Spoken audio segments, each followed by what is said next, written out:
So thank you for being here. I'm really looking forward to this next presentation from Delray Grace. Del is hails out of Toledo, Ohio, and he does the sacredstrings.com, and he's going to be starting the Sacred Steel Museum. Yes. And he is a great lover, promoter, and preserver of the Sacred Steel tradition. He's going to talk to us about the Jewell Dominion music. So please welcome Delray Grace. Hello, everybody. Hello. As he stated, my name is Delray Grace Senior. I would put that there in for the record because there's a junior and there's a third out there running around there impersonating me. The Lord had blessed me with a grandson. We call him 3 because he's number 3. Yeah, but I'm from Toledo, Ohio, and I love sacred steel music. I was born and raised in the Jewell Dominion Church of the Living God for the first 35 years of my life. I'm 62 years old now. Somebody said, boy, you don't look that way. Boy, you don't look that way. Yeah, so I've been away from the organization for 20-some odd years now, but we kept the music going. And the best that we could. And I would always see online where these guys down in the South, they were really doing a lot of performing. And I talked to these guys one time. I said, man, you guys are doing a lot of performing, but what do you say when you get to a venue and they ask, where can we learn more about sacred steel? You know, there was nothing to point to. There was, you know, these guys, they may have had a Facebook page and that kind of thing, sometime a website, but it didn't cover the scope of the collective scope of all of Mother Tate's sacred steel players. And that's what I set out to do. You know, we have been documenting officially since 2009 African American steel guitar players that had come from this church organization at large. And man, I've been so surprised to find, I knew a lot of them just off the top, you know, especially from the Jewell Domain. But once I got into the research, I began to find out there's many, many, many more unsung. Bob did a great job of unearthing so many of them, but even there were so many even outside of his research. And so Bob did a great job this morning about the Keith Dominion, the beginning of all this with Mother Tate's Church. And so I'm just going to skip down to the Jewell Dominion Church of the Living God, their music and how it began. And of course, he also stated that they're all kinfolks. You know, they started in one organization and split it at one point in 1930, and they scattered different places, but they're all still related. Kinfolks, a lot of them are. And a lot of people think that Lorenzo Harrison is the first sacred steel player of the Jewell Dominion, and that's a myth. It's not true. He's probably the greatest known of all of them. But this guy here, Fred Neal, is on record as one of the earliest sacred steel players to travel with Bishop Mattie Lou Jewell, also known as Chief, in the early years of her church administration. Fred was born April 3rd, 1922, and in 1939, at the age of 17 years old, Chief Jewell heard Fred play in one of her churches in Corinth, Mississippi, and she was very impressed. And Fred's mother, Maura Neal, allowed her son to join the church band and travel with Chief as she established new churches across the United States. Fred traveled and played the steel guitar for the church from 1939 to 1953, after which he relocated to Los Angeles, California. Next slide, please. Now this is the man here. This is Lorenzo Harrison, the chief musician of the Church of the Living God. He's pictured here playing a triple neck. I think he used this primarily for photo ops. He didn't really play it out a lot.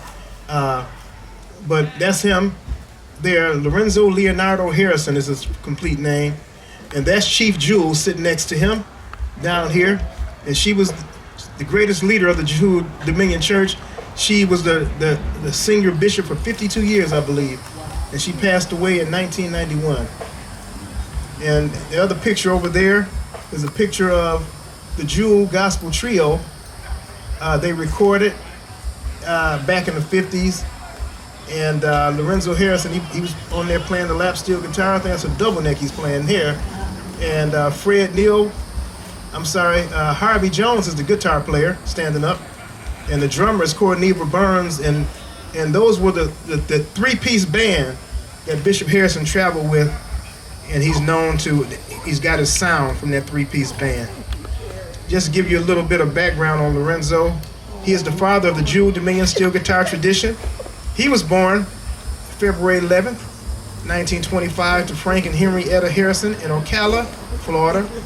They were members of the House of God Keith Dominion. His parents gave him to Chief Jewell to help her establish her churches. He was also the answer to Bishop Jewell's prayers. She prayed that God would give her church a style of music that would be distinguished from all others, and that's exactly what happened.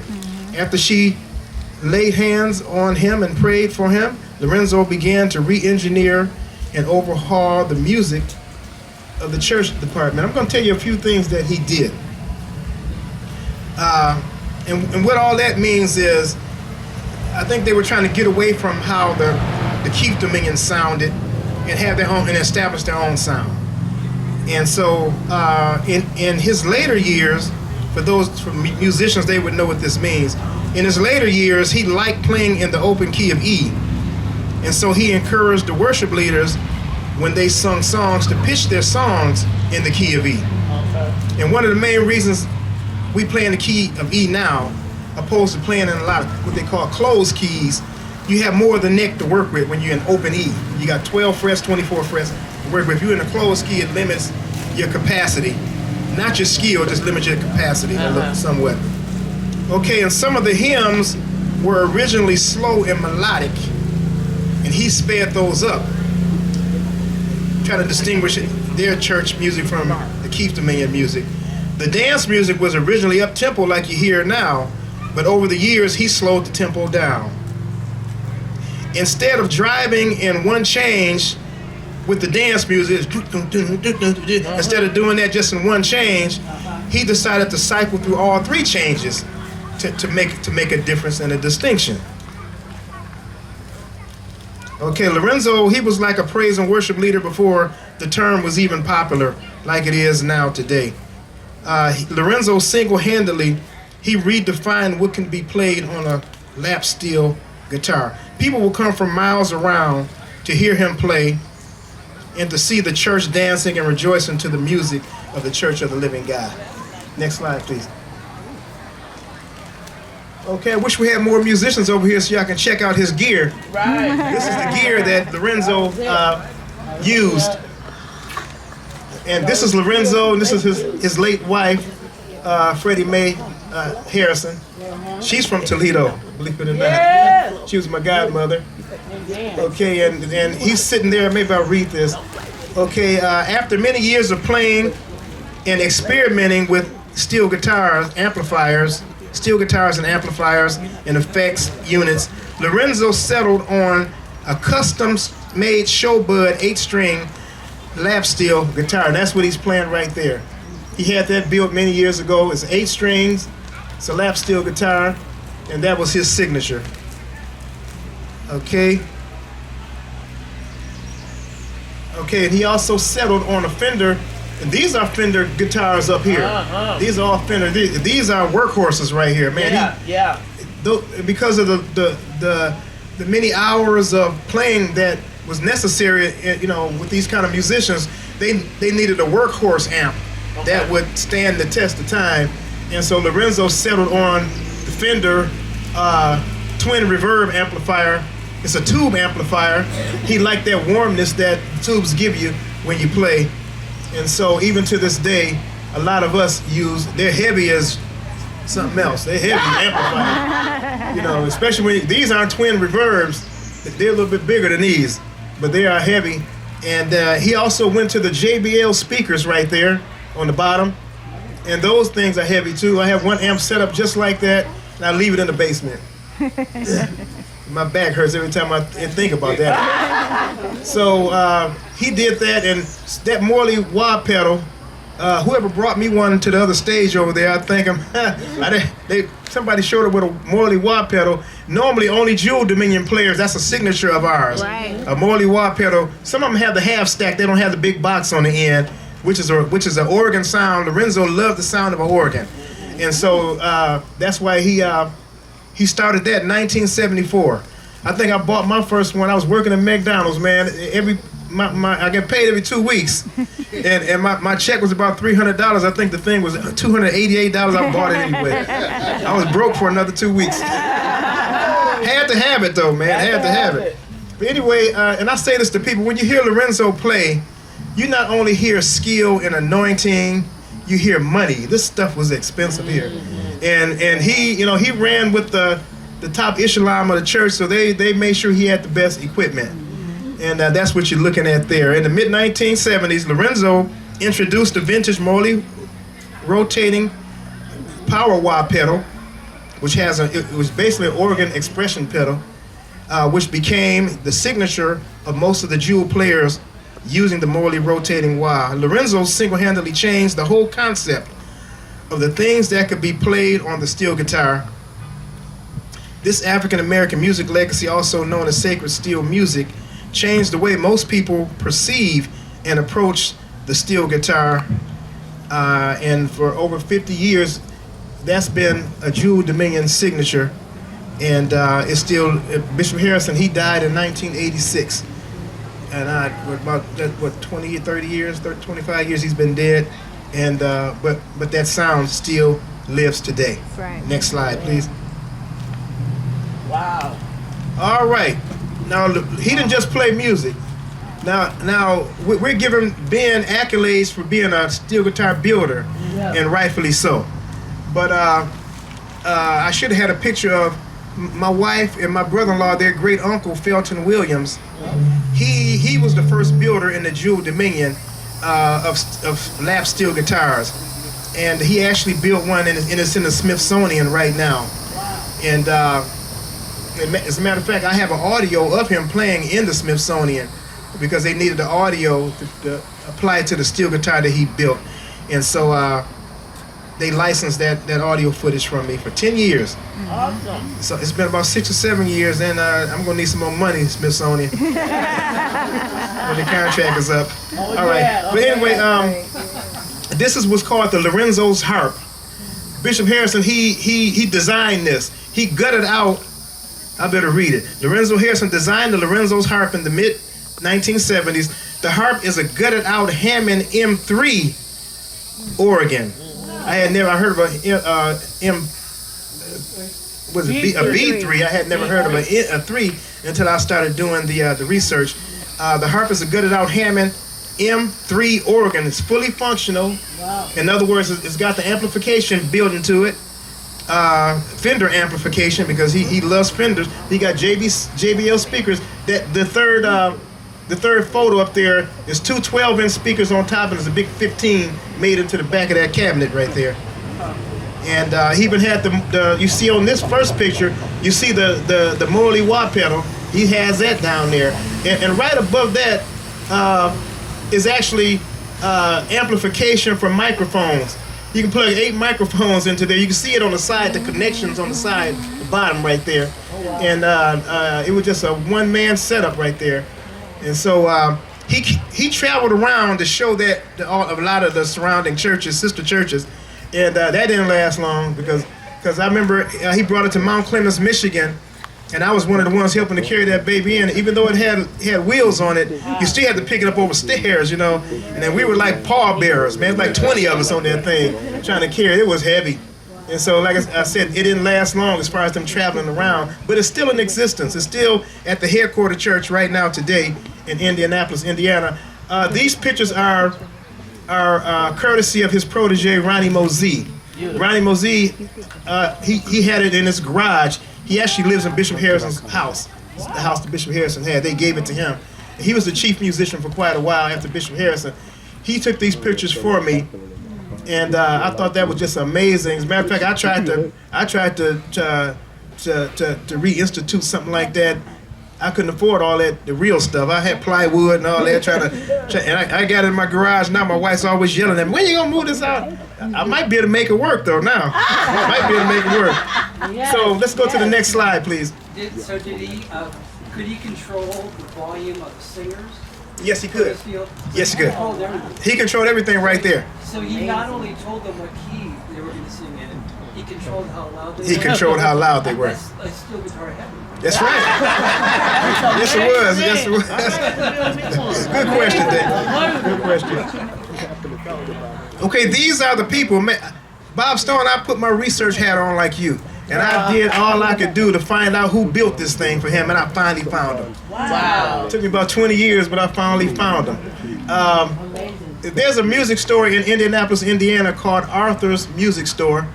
Amos Arthur was the founder. And let me read this first before I go to that. Amos Arthur, the three, you see the names up there, Amos Arthur, Pat Johnson, and Bud Osborne. Those were the three that were responsible for, Lorenzo contacted them. And first they said, man, you must be crazy to do something like that. And they said, but you come to the right place because we're crazy too. So they were delighted. And Mr. Amos is known for, there's a lot of history of him in Indianapolis. He's known for pressing the limits electronically like that. And I thought they did an excellent job.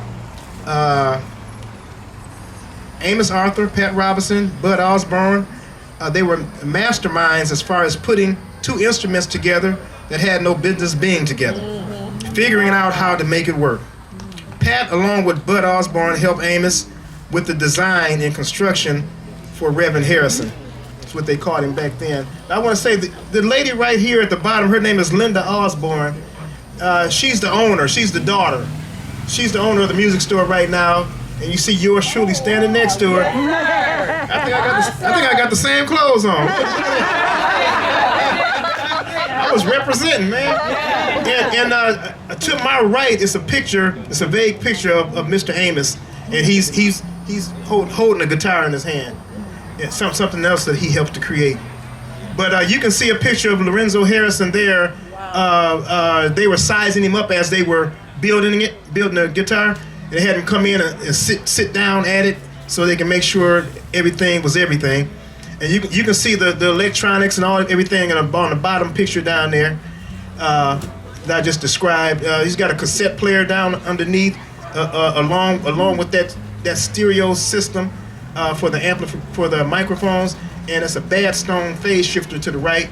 And it's got that that's what it's called, a Bad Stone phase shifter. And so the other picture up here is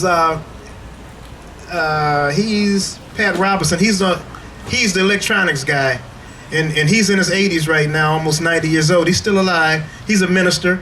Him and his wife, they have a husband and wife ministry, and they travel all out of the country and everything. I've called him a few times, never got a chance to talk with him. But Linda is the one who shared these photos with me. I told her about our museum. She was very happy to assist. And as a matter of fact, this is one of the quotes that she gave me. I remember Reverend Harrison well. He was a force and a gentleman.